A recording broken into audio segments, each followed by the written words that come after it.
All right. Good to see everyone. Welcome. Well, thank you very much. Good to be here. Yeah, this is exciting, right? Absolutely. Are you ready? Are you fired up? I'm fired up. All right, good, I good. don't know exactly where you are.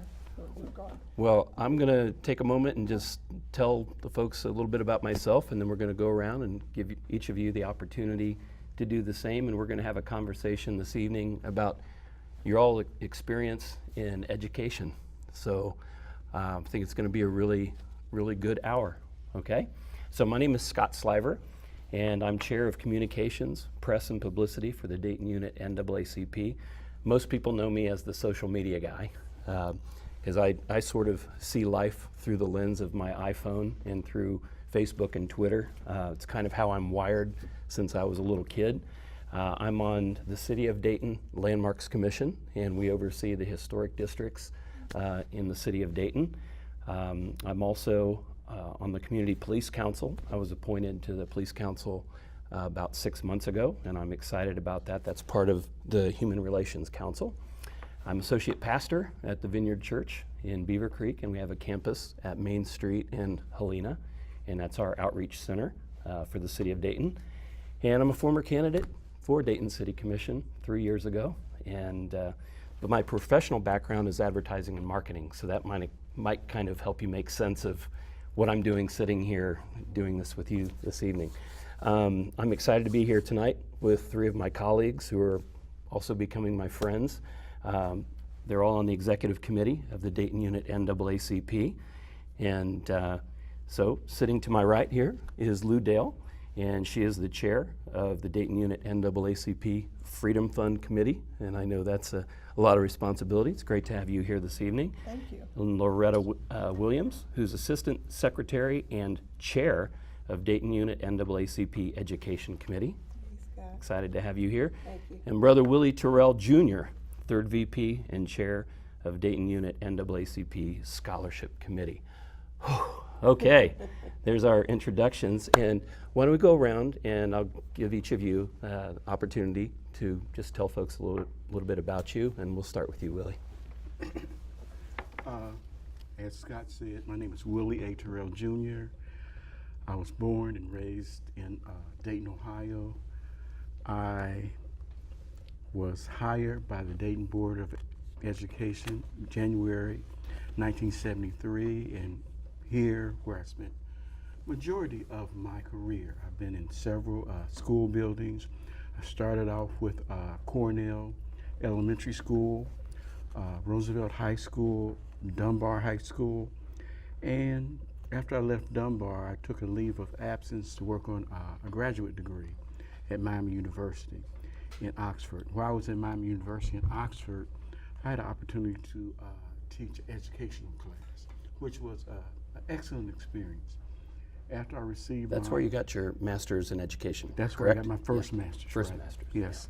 Yeah. And it was a great experience because I had an opportunity to take students to different school sites to see what type of school setting they would like to teach in. So that was a very good experience. And then also when I came back after the master's, I ended up at Stivers.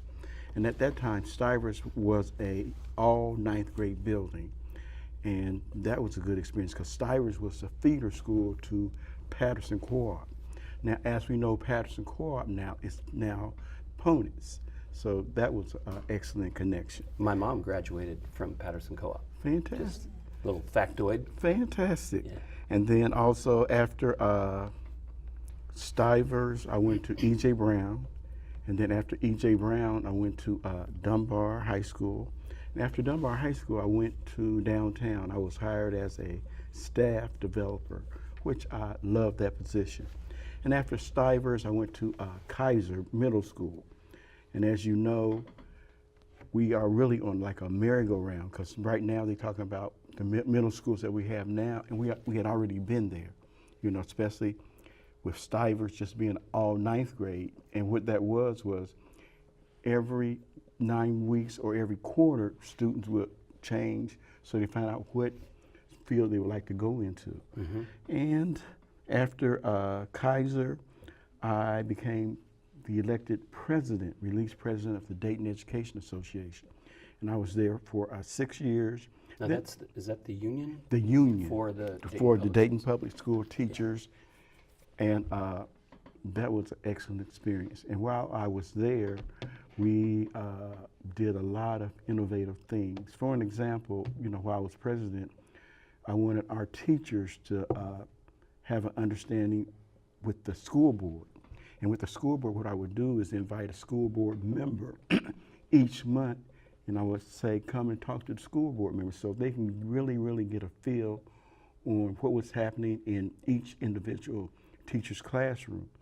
And while I was president, I made it a rule that I would visit every school so at least they can have a hands-on with the president and I can see what's going on and build a good relationship. And then after that, my most exciting job was parent resource teacher. And as a parent resource teacher, I was able to work with parents to help their children become successful in the classroom. Unfortunately, when money go low, that was one of the first things that got cut. So I really, really feel that the parent resource teachers had an opportunity to do a lot of great things, but once it got cut, that stuff got put on the back burner. Yeah, we're definitely going to come back to that point because parental involvement is so key to a child's education for them to do well. Right? Matter of fact, the parents are the child's first teacher, so I agree with you, Scott. This is amazingly important. So that's enough about me. Okay. Lou, would you take a moment and tell everybody about you? Well, I'll be glad to attempt to do this because that's not very much to tell about me. She's being humble. He left off like he sent me his list of accomplishments and awards and publications and stuff, so he's being humble too. So, First of all, I was born in Georgia, Greensboro, Georgia, by way of Atlanta, Georgia is where I kind of ended up growing up. But I graduated from high school, Pearl High School in Madison, Georgia. And most people probably have not heard of Madison, but just think of it as being in between Atlanta and Augusta, Georgia. okay. And you'll find it out there somewhere. And then I started my college education at Morris Brown College in Atlanta, Georgia. And then again, something happened, I got kind of engaged and all of that kind of stuff. Kind so. of engaged? I Against got your will? engaged, and then I started moving about. So I left before I was able to graduate, and I came here to Ohio, and I finished Your up husband at was stationed at Wright Pat? yes. Yeah. I finished up at Central State, only my bachelor's degree, and then we took off traveling and what have you, and I ended up. Well, let me back up. I first started my job actually in Xenia, Ohio. Okay. And then I took off to Kaiserslautern, Germany. Well, no, we were stationed in Ramstein, but I taught in Kaiserslautern, Germany, with the Department of Defense. So I was there maybe about 10 years. So I had a chance to teach a while. And after that, I've always wanted to, work closer with students and what have you. And I finished my master's in counseling and education. So then I transferred to counseling. And that was like what really opened the door in education. And I felt like I was really involved because I had a chance to talk and work with the students personally. And get involved in them and those parents. And so that was kind of a big challenge for me, working with parents and helping them to see that the education system was not working against them, they are working with them. Because I think a lot of parents are intimidated and won't come out and lose out on all of that involvement. By coming to the school and getting involved in that. And then after that, this, I'm going to skip on over. I came to Dayton, and came to Dayton, and got a job at Weisenborn Junior High School in the counseling department. That was a real experience because if you can imagine, and I had some of the teachers that talked to me about it, out of maybe 150 employees, I was the only minority, actually the only black on staff. And this that was is at where? Weisenborn Middle School, Huber Heights, Ohio. Heights. And Out of 150. that, yes. And this is what year? Oh gosh, let's go back. Where 90s, Wow. somewhere along in there, 90, 95. Okay. So That's hard for me to wrap my head around. well, I had to wrap my head around it, Yeah, I'm so sure. that I wouldn't lose it, Yeah. and wouldn't and wouldn't lose, my sense of direction and what have you. And I admit it was a challenge, but I was determined when I came, I was going to stay. Yeah. So I worked hard and, did everything that I could and was supposed to do. And that was also, and then maybe we'll talk about that a little later, but that was a time when the NAACP did visit the school, but yeah, we'll we're talk definitely about gonna come that back- a little come back to later that. on that. But I also worked at Studebaker Junior High School for a number of years, and then I came back to Weisenborn, and that's where I retired from. So then, at some point, you made a move to Huber Heights City Council, and you were vice mayor. Oh, first I right? was, yes, The I did. Honorable Lou Dale, I should say, right? Right. I did become, get to that point. But before then, I was elected to the Huber Heights City School Board, Okay. Board of Education. And again, I must point out that that was the first time a black person has been elected to that Board of Education. And I was able to accomplish a number of things. One of the things they talked about when I first came was that, no minorities would come to Huber Heights. Mm-hmm. And I said, we have to find a way because I'm here and I don't want to be here by myself. Yeah. So I was instrumental in helping to hire, I think, maybe, I know before I left, we had two or three black principals at Wayne High School, and we had a black principal at Weisenborn and all. So they worked with me, and I was very pleased with that. Very good. So Okay. that's kind of enough. wanna But throw it talking to over me, to yes, I want to throw it to Lauretta? somebody else. Lauretta Williams, Yes. why don't you take a moment or a few minutes and tell us about you? Okay, I was born and raised here in Dayton, Ohio, and went through Dayton Public School System. And I had the kind of teachers who left lasting impressions, and I'm quite sure that was my motivation to become a teacher. Graduated from Dunbar, the most important high school in the city. Everybody says Yeah, that. right. So, so I spent most of my teaching years in Prince George's County, Maryland, and did a number of things from classroom to central office, building principal. And I retired and came back home, and I volunteered. And during my retirement, I work as a consultant where I coach administrators and teachers.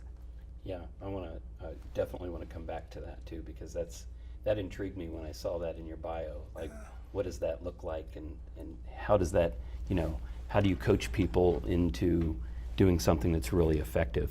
So that's really good. Okay, so now that we know you have 33 years, and you had 38 and a half, and you had, Since 1974. and we That's don't when even I want to, entered. I'm not I a math entered major. education in 74. Yeah, so there's a lot of experience here, and that's why you're all seated here to talk about your experience in education. Let's come back to your point about being the first, to be, was it a teacher in Huber High School? No, here's the problem. Right, whatever. Here's the situation.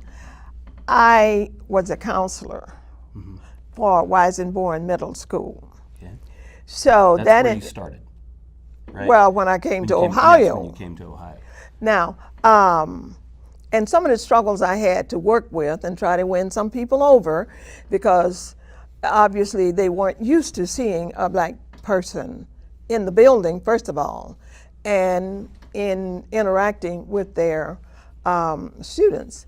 And I've had several to come in and want to talk to the principal because they did not want a black counselor. But thank goodness I had a reasonable and very active principal, and he said he was not going to hear it, and he didn't. He stood up and said, "No, this is her caseload, and your child is in there. If she gets any counseling, that's where she will go." And he came and he talked to me about it, and he said to me he wasn't going to have it. He wasn't getting involved in any kind of mess like that. Wow, that's And I amazing. was- Not everybody Right. had that See, kind of support. That's right. And you know, he kind of helped me in there because, you know, they just weren't used to having a mixed, a minority on the staff or around. And, you know, and I tried to work with them and meet them halfway and try to understand that this is all new to you, but we got to get the job done. And then my superintendent, sometimes I want to ask him what in the world was he thinking about. He turned around and made me chairman of the department. And I'm saying, what are you all, you know, are you all really trying to run me away? It's not going to work. I'm going to do this. Even if it has to be like driving a bicycle with flat tires up a hill. They weren't going to win. And so that's kind of what I did. Wow. So did either of you, did you have a shared experience? Well, let me share my experience. When I was about to graduate from Jefferson Township High School, I wanted to go to Central State University, the best university in the world. And my high school counselor refused to send my transcript to Central. And at that time, I'm not sure what she was thinking about, because she said, you should go to the service. You know, you're not college material. I guess that was supposed to destroy me, but that just motivated me, Scott. And I ended up going to Central. Not only that, I was on the dean's list, graduated earlier than I was supposed to, and everywhere I go, I tell that story because, you know, that's why I went into teaching, to let other students know. Don't let a counselor or someone stop you from your dreams. And that has motivated me so much. Matter of fact, when I began to work with the Dayton Public Schools, Dayton Public Schools was so good to me, Scott, that since I retired, I even go back and volunteer. Matter of fact, I'm volunteering at the Dayton Boys Prep as Saw you of there today. this morning when I was there for the graduation. So my thing is that I talk to children, try to motivate children that don't let anybody destroy your dreams. Don't let anybody tell you you can't do this, because you can. And I was just a walking example. And most of you know City Commissioner Jeff Mims. The same thing was told to him. To him. I'm not sure if the counselor just didn't think blacks can do it or what. And I wanted to, once I got my degree from Central State, I wanted to send her a copy. Once I got my first master, I wanted to send her a copy. But you didn't? And once I got my second, I wanted to. But guess what, Scott? It wasn't even worth it. Yeah. You know, I just shared it with the students that I come into. And that's why I'm so glad that the President Ford allowed me to be the scholarship chair. And everywhere I go, I try to share scholarship applications with exec board members, as well as people in the community, as well as those people that attend the church that I go to, First Baptist Church of Ridgewood Heights. Again. Where you're an ordained deacon. Yes, sir. Right? Yes, sir. Yeah. And that's an honor and a privilege. And the people did that. Willie didn't do that. Yeah. You know, as the scripture said, look out amongst you. So when that counselor told you that, like, what was did something rise up within you, like, I'm going to show you, or did you go home and have a good cry and then go, wait, I can do this? No. What? At that time, you know, I shared that with Central State. Central State said, come on, Willie, come on, come on. And they took me in, and the rest is history.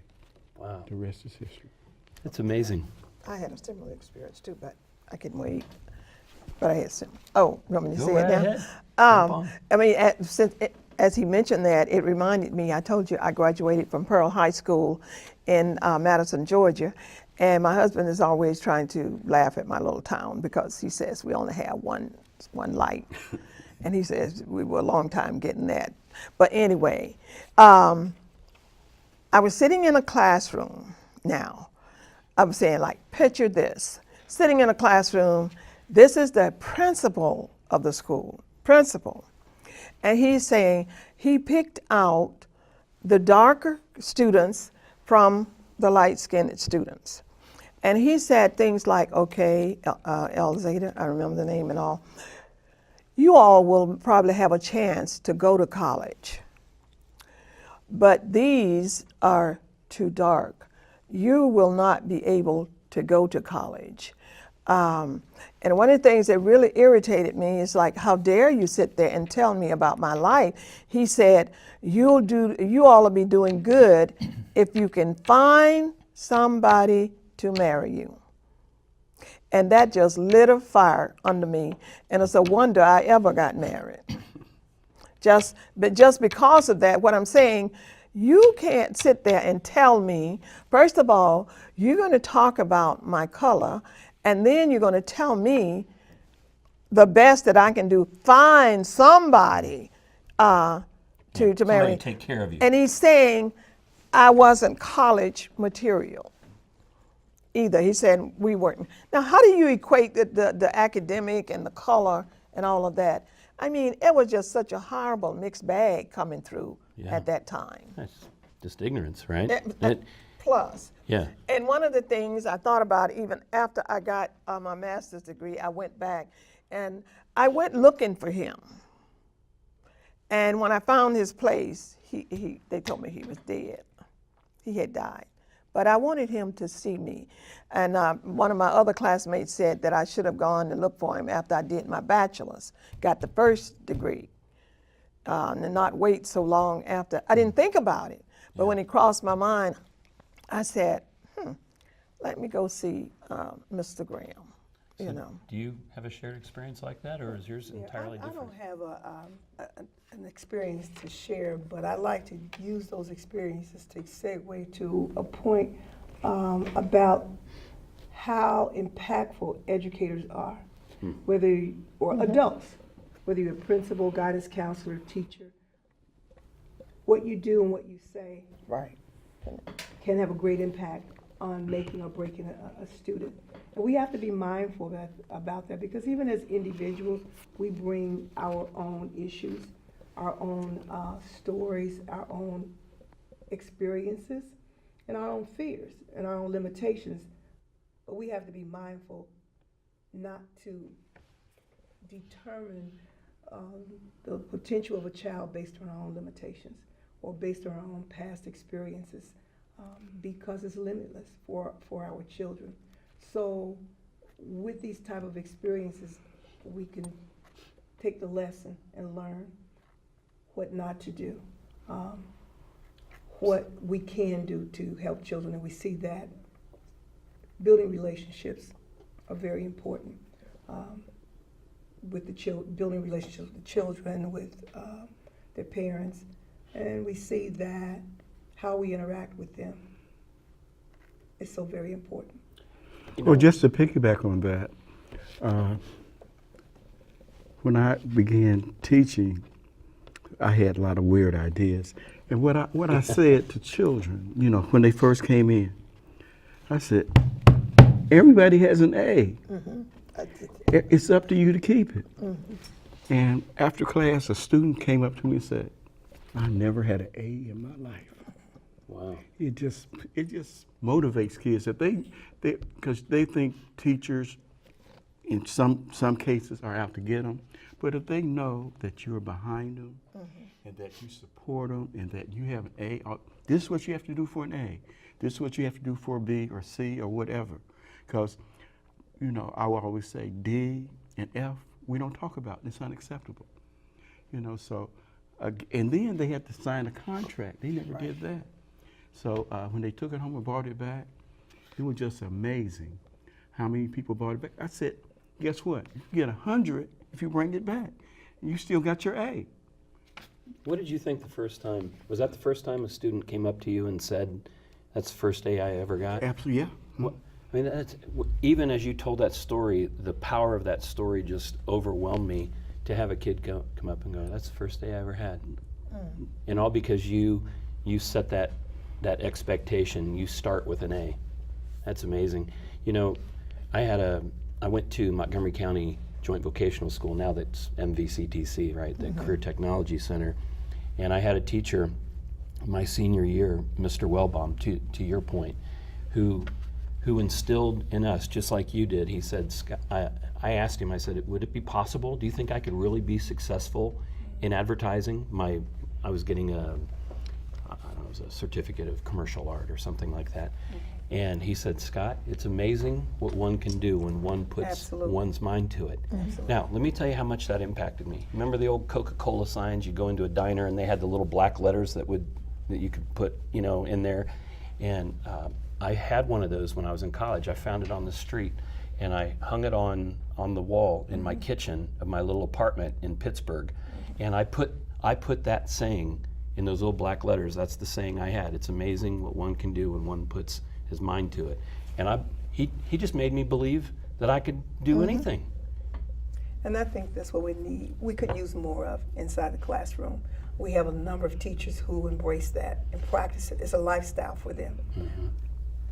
But we need to get everyone in that place where every educator holds high expectations for every child, no matter where the child lives, no matter who the parents are. Because right now, and during conversations, particularly when we participate in the community forum, there was a lot of blaming.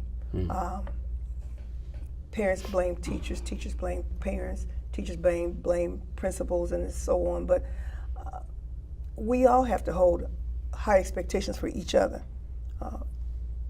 If I'm a parent, expect me to support and function as a parent, as opposed to talking down about what I don't do, what I should do.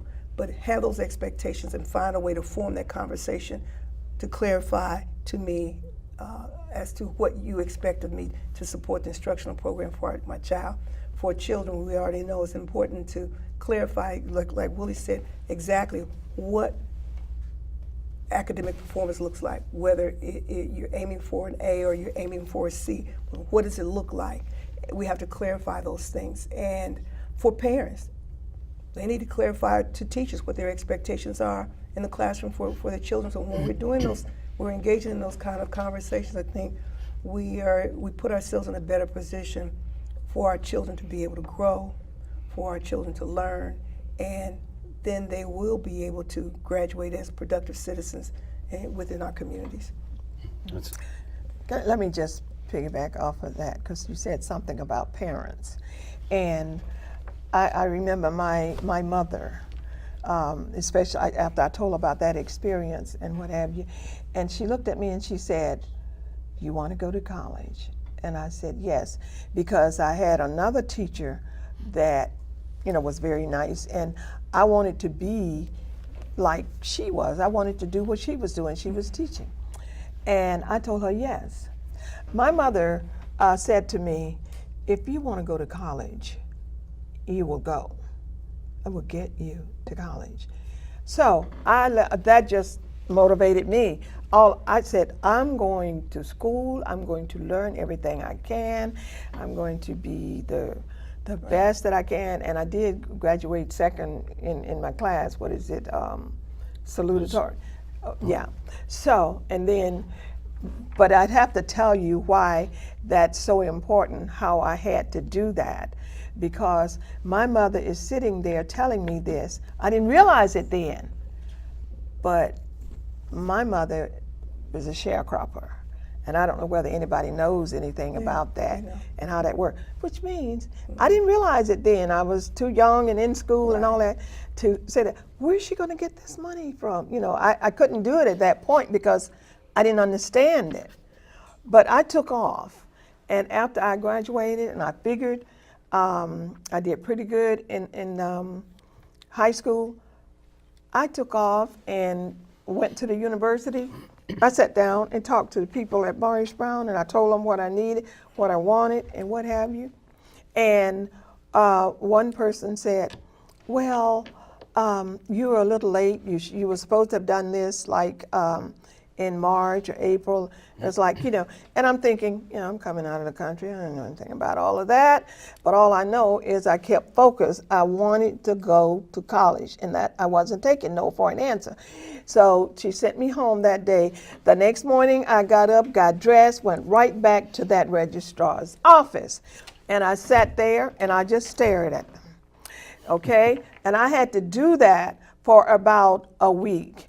And finally, one lady came out and she said, now look, this child has been here for every morning wanting to get in school. She said, honey, call me honey. She said, honey, come on back to my office. And the rest is history. Yeah. I went there every morning. I said, I can't go back. I've got to get in school. And they helped me and all. And so that's why I work very hard, and I want to try to give back. I try to help other students. I wish we had a studio audience, because that would have been a great place for everyone to applaud. Yeah. Because that's just It's amazing. Powerful. Yeah. It's powerful. Yeah. And these are the sort of stories that There you go. Off camera there. These are the sort of stories that could be shared with young people who face their own hurdles, because they need to be convinced that all things are possible. And if you believe that, then that's going to dictate your behaviors, because not all of us come from a background where there's a parent who's there to encourage you for whatever reason. Doesn't make you a bad parent. But if you have a child who has the interest and has a desire to go to college or a trade school, technical school, or just to branch off into their own career, that child just needs to have someone who's going to be that encourager. You know, so in the event any young people ever have an opportunity to see this, if the desire is within your heart, just go for it. You have nothing to lose. Just go for it. Start somewhere. You got to start somewhere, right? You know, one of the things that I do is I operate a mobile food pantry. It's called the Hope Foundation of Greater Dayton, and we provide groceries to about 1,000 households every month in Greene and Montgomery County. So we know, you know, Dayton is like the 11th hungriest city in the country. We know that kids who are hungry don't learn well, and we have issues of violence, and kids don't get proper health care, a lot of violence in the streets, and you know, what impact do you think that has on kids' ability to learn? I know that's a lofty question, but no. You know, there's a lot of research about the impact that the environment has on a child's learning, and there are some correlations. But I think a lot of it has to do with your perspective on how you look at a situation like that. You know, because there are some schools that are situated right in the midst of all kind of trouble, poverty, crime, you name it. But within those walls, there are some great things that are happening. There's learning, there's teaching going on, there's exploration going on. And so you can look at it from the outside, seeing the environment as a negative thing that impacts the children. They bring all that stuff inside the school, which we do talk like that. They bring all that drama inside the school and inside the classroom, and the violence that's in the street, it pours into the classroom. Or you could take another perspective and say, we're going to work from the inside out. Just imagine school systems that work like that, where you take all these young, brilliant minds and all this talent, and you prepare them to do what we say, and that is to actually go out there and change the environment, as opposed to the environment impacting them. They are the ones who go out and impact the environment. When we get to that point, and I think we will, then we're going to see not just a great difference in the performance of our schools, but in the livelihoods of our communities. That's where we need to try to go. Make that school, the schoolhouses should be the catalyst of change. The schoolhouses should be the places where minds have no limitations.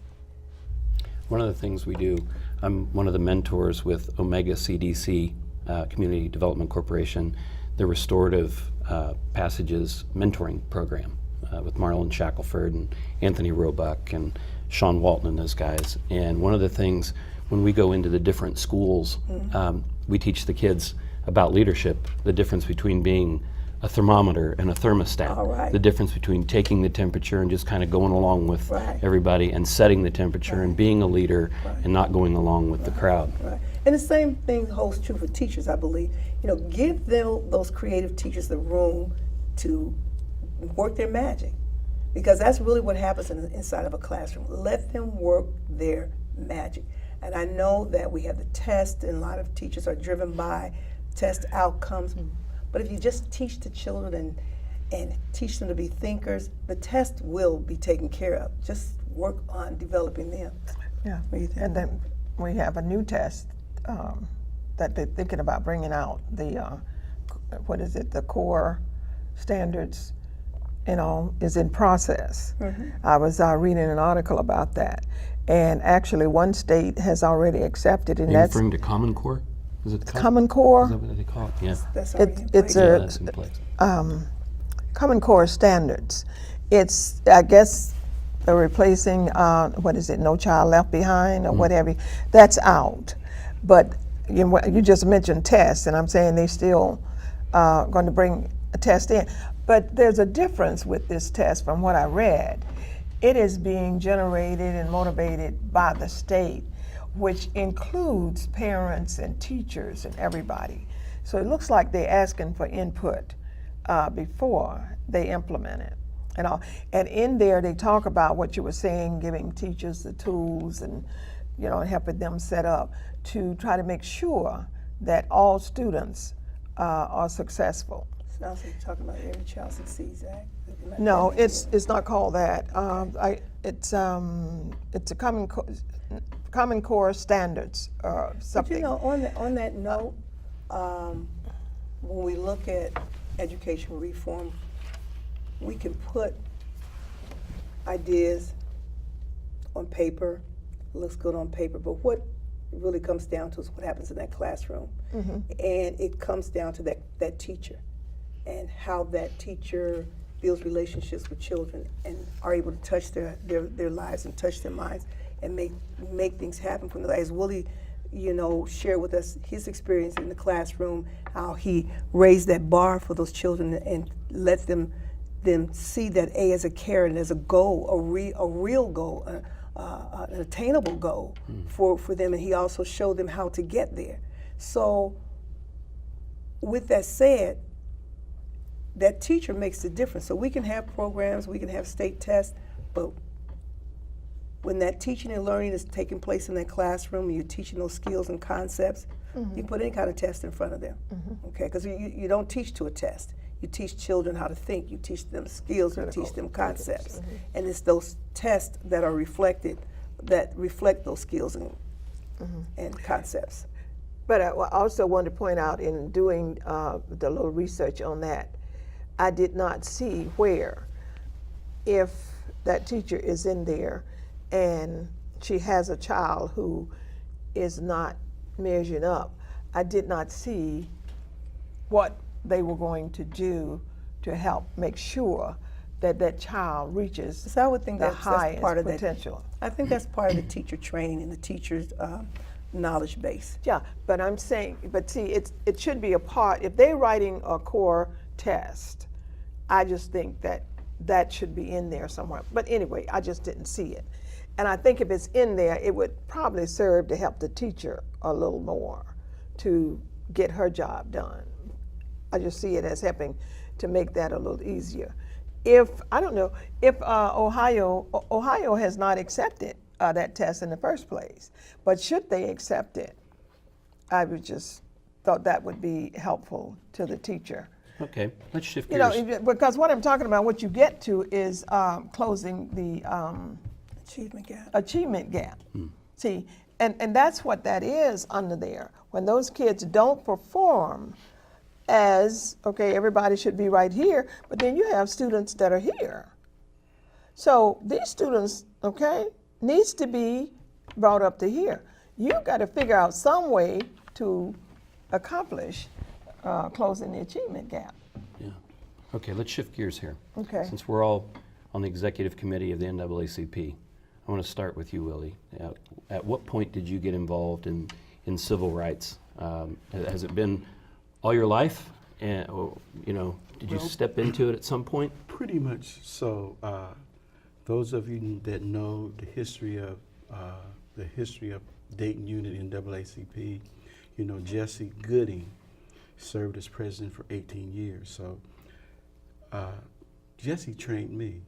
I was his membership chairperson several years ago. So it was just always instilled in me to fight for civil rights, to always be a member of the NAACP. And really I got it from my grandfather, because my grandfather was one of the first black electricians in Dayton, Ohio. And on his wall he had a membership plaque for the NAACP, a life member. He always said to me, you need to get that. So I always idolized my grandfather. His name was P.Z. Wright. And That's a great name. Yeah. Easy. and whatever he said, I tried to live up to. So not only did I get a life member, I have like a silver life, a golden, and Well, a your shirt diamond. says Diamond Life, Right, so so I have all the lives, All the levels. all the levels. I'm a silver. I'm at this point. That's I'm a great. silver. Congratulations. and it was just always instilled in me that we have to fight, or they'll take it away. You know, so we can't give up anything. We need to. And I always, even as a teacher, I always encourage when I taught at the high school level that one thing you need to do, extra credit, that you can, you need to be a registered voter if you were 18, because I had seniors. So I encouraged that, and then I also encouraged working on somebody's campaign. Also encouraged them to take out a membership to NAACP, to the Urban League, which some of us went today to their luncheon. And the Urban League, and I'm a life member of that, because they were the first organization to offer me a scholarship. And I never forget that. You know, you always talk about going up, but you always got to reach back and pull somebody along. And when they did that to me, that's what I always try to do, is to pull people along and make them be involved. I personally may have paid for 5 people's membership to NAACP because I felt it was so important for them to be members. And then they would eventually join their self. So I've always felt the civil rights movement was so important. So, but how old were you when you sat under Jesse Gooding? Oh, I mean, were you a teenager or 20s, or was it later? later, maybe 25, 30, under Jesse's I met him a tutelage. few years ago at the Yeah. African American Cultural Festival, and I was so humbled to meet him. I walked over very nervously. Could I get you to sign a copy of your book for me? I'm sure he doesn't remember that, but it was significant to me. Absolutely. And matter of fact, I passed out some of his books to our scholarship recipients in previous years because he has an excellent message in there. Jesse and I are in the same fraternity, the greatest fraternity ever, Omega Psi Phi. and it's just All stuff. right. It's just stuff that we do. Because when I was a member of Delta Alpha chapter, there was a guy by the name of Ben Adams who always talked about we must support the NAACP. And if you go to any of the conventions, they talk about a right that the fraternity signed with the NAACP, saying we are partners, and all your members, sororities too, should be a member of the NAACP because we all are partners. We all need to work on making this world better, making it a better place. Yeah. That's great. At what point in your life did you kind of jump on? You know, I've never viewed myself as a civil rights activist, and nor do I view myself as such now. I'm a teacher at heart, and that's what I do. And it was because of President Ford I had the opportunity that I do have this opportunity to serve. He invited you into it? I was attending a community meeting, and I continued to show up, and I got my membership after I retired and came back home, and it was there that he invited me on board and allowed me this opportunity to serve as the chair of the education committee. I thought that the community forum that you hosted several months ago regarding the potential closing of the Dayton Public Schools and what they call it, the right sizing and all that, you know. That was teamwork, a lot of teamwork, and great turnout, community involvement, and there's need for more. From the surveys, community members want more opportunities to have opportunities to discuss the issues related to what's happening with our education system. Well, you know, it was like a domino effect of things that were happening to people living on the west side. And I live on the west side. I don't know if you know that, but I live at Second and Euclid. And, you know, with the closing of Aldi's, the closing of Good Samaritan Hospital, the potential closing of schools, it was just like one thing right after another. And, you know, we had a couple of those forums back to back. And it's just really good for the community to have the opportunity to vent, to ask questions, to offer But they need to be heard, and I believe they felt that they were heard, and they want to see results after being heard. And I think that's critical. We have our monthly Board of Education meetings, but that doesn't allow citizens an opportunity to get a response. They can be heard, but you don't see the results of the responses, and that's not a criticism, that's just the format. But the forum allowed that exchange. I believe that this is just the beginning of community members becoming more involved and more engaged. And I see us moving to a point where we are going to be more vocal and more visible just about everything, but especially those things that really matters. You know, we come together when there's an issue with our athletic programs and our athletic directors and our coaches, but we've got to come together when our children are not performing. We've got to come together when we have programs that pop up named Pipeline to Prison because School to Prison Pipeline. School to Prison Pipeline, because our third graders are not performing. And those are the sort of things that should alarm us. When we have 100% of our ninth graders who come in together, but they don't exit together. Those are the sort of things that alarm us. We talk about it in the barbershops and in the salons, and we talk about it in the backyard, but people are at the point now where they're ready to come together and do their part to make it happen. Very good. And at what point? We have about 7 or 8 minutes left, just to give you a time frame.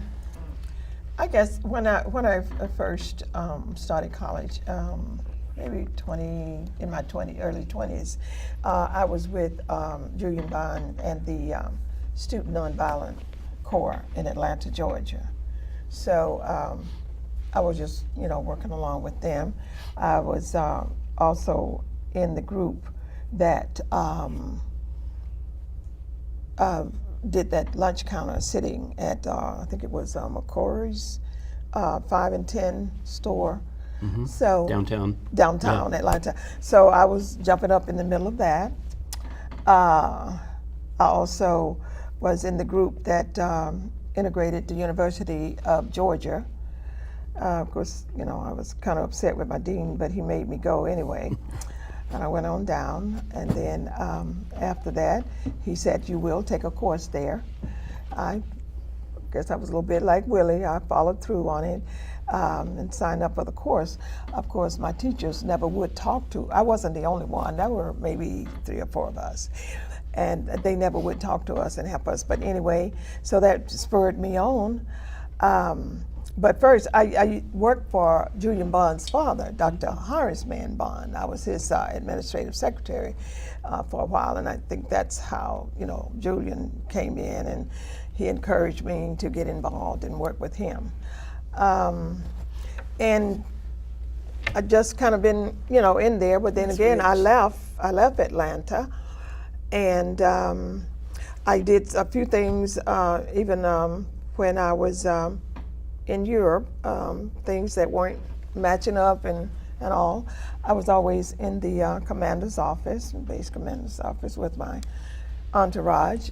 But we made some changes, because when we first went to Germany, they didn't have anything, no black products of any kind there for minorities. You were just out there, so I had to make a long list and go talk. So I've kind of been involved all along, and of course I come back here to Weisenborn, and they start, you know, jumping up and down and doing some things that were a little strange. So I just called Mr. Gooding. And Mr. Gooding came out to Weisenborn, and we sat and talked. I didn't have any more trouble. So I talked to my principal, and my principal said, "Yeah, we're gonna make those changes." There was some name calling and all going on in the school and what have you, and he said, "I'm going to do that." He said, "Never will I have the NAACP come back to my school." You know, I mean, he wasn't going to let something happen to cause. He liked it, the NAACP, and he was kind of glad he was there, because that helped him. Because when he went out and he talked to that staff, it's like, y'all better straighten up, because NAACP is coming in here, and or if you don't, and I'm not having it. And it's like, I'm not standing for you. Do the right thing. That's what he told them. So that was right down there. You know what Weisenborn. comes to mind as I'm sitting here with all of you? It's, you know, once the first person breaks the 4-minute mile, you know, then a bunch of people break the 4-minute mile, but somebody had to break it first, and that's what you guys did. I mean, you blazed a trail for people in Huber Heights and other African Americans to have a chance, and to be told not to go to college. You weren't college material. You should just get married, and you know, and all that. I wasn't college material either. So. Wow. And all, but I was determined. That's what I wanted to do. Well, fantastic. In our last minute, any final thoughts? Well, And I mean last minute. What I want to say is, you know, I just want to beg and plead to parents today. It was relevant when I was teaching and in school. It is very relevant that parents, as much time as you can, I know that they have to have a life, but it is so important that they get involved with their child's education and with their school. Because we made a difference in Huber Heights. I went out and I organized parents, and I call it the Concerned Parents Group, and it's like, all parents, come on in, let's talk. When those parents come to the school, they are respected, and people will listen to them and talk with them. Yeah. But now don't wait until it boils over for you. Yeah. And then you go in, and it's hard for them to kind of, I guess, continue to be professional with you because you're boiling over. But if you had been in there all along, you would have seen. And the other peeve, I'm not going to take it all up, is I don't like the idea that the school system cut all of the helping services that's in the schools. There's nobody in there that's really advocating for the students, and not because they don't care, they just don't have the time. When you pull everybody out, and I'm thinking about the school system I left, the last time I heard they pulled the psychs out, they were cutting the counselors and all. And so when the kids they're frustrated and don't have anybody to talk to, it crossed my mind that might even have something to do with maybe why some of our kids are carrying guns, and that's all I'm going to say. I'm going to follow up on what Vice Mayor Lou talked about. I think it's just critical that parents stay involved, and especially parents, a lot of times your child will say, I don't have any homework, which is not true. And parents, if they say they don't have any homework, pull out the newspaper, pull out a book and have them read. Have, I guess before dinner or after dinner or sometime have some family time where you can discuss what did you learn at school today? What happened? You know, do I need to come to school? As a matter of fact, that's why I love that position as parent resource teacher, because we were able to put on workshops to help parents be successful with their children. And I just want parents to be the family, the teachers, the students, the community to come together and say, we can do this. We can make Dayton the best ever. And it's just like you said, how you spend resources. Not knocking, you know, we got Stivers way up here. But if you go inside Stivers, they have so many extra resources that the other high schools don't have. And I told them as president of the DEA, if the other high schools had what they had, their scores would be similar. But again, not a knock on Stivers, because it's an excellent school and we love them. Matter of fact, I taught at Stivers at one time. You know, so again, if everyone is treated, and that's comes with the civil rights, to have an equal education, upstanding education, and support from parents, teachers, administrators, and everyone. Final thought? Regarding the parent involvement, I really believe that there won't be parent involvement until we learn how to involve the parents. Secondly, the old proverb that says it takes a village to raise a child, it takes an entire community to educate a child. Very good. All right, so as we wrap up here, I just want to let folks know how they can get involved. On the fourth Monday night of every month, we have a community meeting at 6:30 p.m. at Dayton Boys Preparatory Academy. Everyone is invited to that. Everyone, come on out. They can also go to our website at NAACPDayton.org. They can follow us on Facebook and on Twitter. We put everything that we do on those media outlets. So you can come down to the office and fill out your application for membership. Yeah, $30, is that right? $30 a year for the minimum membership. It's a deal. Fantastic. Thank you all. Children can join. That's right. My grandson, who youth is groups. 5 years old, is a life member. I want you to know. Michael Julian Johnson is a life member of the NAACP. That's fantastic. Thank you all for being thank here. you very Thank much. you. It's an honor to be. Thank you. It's an honor to meet with you. Thanks. Okay? Thank you. Thank you very much.